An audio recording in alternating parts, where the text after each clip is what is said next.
separate schools. It is later on I find out that there are two separate schools.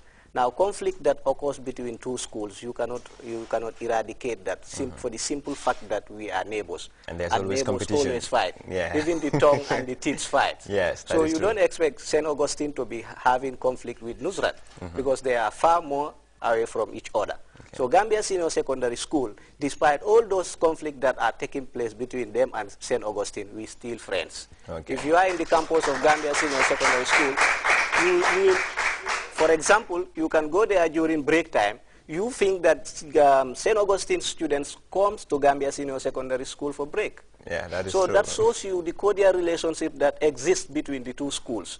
And you see their movement outside the school, like after school, you see a Gambia High student boy hanging on a girl from St. Joseph. You just say that they don't... That will bring me to my next question. Because someone was complaining the last time. He said, boy, Baji, your son do is sensitive boy, and they began your son chepe Gambia High. Nakala. So what happened is that I don't know whether the St. Augustine boys are restricted from having an access to the St. Augustine girls. Now, what happened is that there was a time when I was asking a guy, it's like, boy, we don't allow students to enter in our campus during lesson time. Yeah. He said, do you think that they case? You see?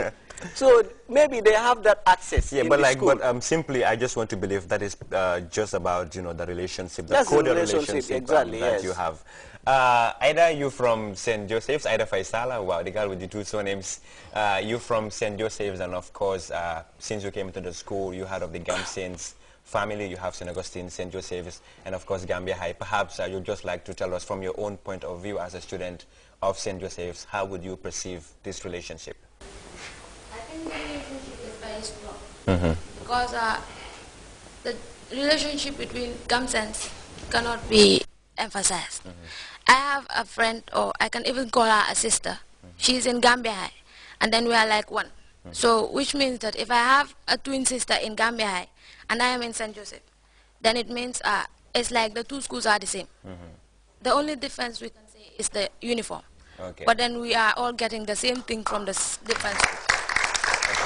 Well, that is very, very important to note. Of course, it's very good to know that at least there is this very good relationship between the school and the unfortunate event that occurred. I mean, the event that led to the Gamsens reconciliation has surpassed, and then everything is now normal, and the three schools are strong. Or should we just say it is one school, and that is Gamsen Senior Secondary School, which is of course very good. An issue that I want us to table out, an issue that I want us to discuss is the issue of examination malpractice. The grade 9s are about to sit to their grade 9 exams. The grade 12s are about to sit for their worst grade 12 exams. And an issue that is always emphasized all the time is examination malpractice. We've seen students being caught spying, which is definitely not good for the reputation of their various schools. Perhaps, Jibril Job, you would like to shed more light on the issue of examination malpractice at the worst level. Examination malpractice, there are so many issues and so many factors that lead to these things.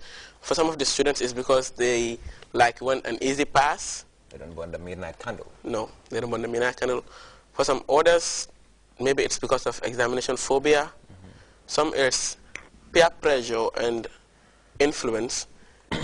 But recently, there is this thing from the science and technology that abates examination malpractice, which is the issue of mobile phones. Yes, IT. Yes, there are a lot of issues about mobile phones being smuggled into classrooms and then receiving text messages, sending you answers and all those things. And some people use the Google, the internet. Yeah, the internet. And so basically, like what you're trying to say is there are a whole lot of issues that could be linked to the issue of examination malpractice. Just as you mentioned, some students don't study. You did talk about the examination phobia. As well as some of the students entirely depending on others to be able to do certain things, which you outlined and I believe are very much important. Sado, you want to throw some light on the issue of examination malpractice and how you think this problem could be curbed? Adding on what he have just mentioned, Baji, you see, I would start with saying success cannot be achieved through using a shortcut. There is no shortcut for success. And a success that is realized through shortcut will not last long. Like a student, I cannot blame the parents for them being cheated in classrooms. Because your parent did not prepare you from day one to go to school, giving you lunch, giving you transport every day, to go and steal. They have already created the conducive environment for you. You go into this class, take your lesson, and you have your library. Now, education has developed. If you talk to those who acquired early education, and you see, compare the opportunities that they had and the ones that we have, you see the difference. You have libraries, you have access to the internet. You know, these tools has their advantage, they have their disadvantages. So depending on how we use them. If you use that Google that you've just mentioned here, imagine if you have been using the Google outside before coming to the examination, you find out solutions to your problem and solve it before you get into the classroom. So you don't expect that Google to help you pass your examination inside the room.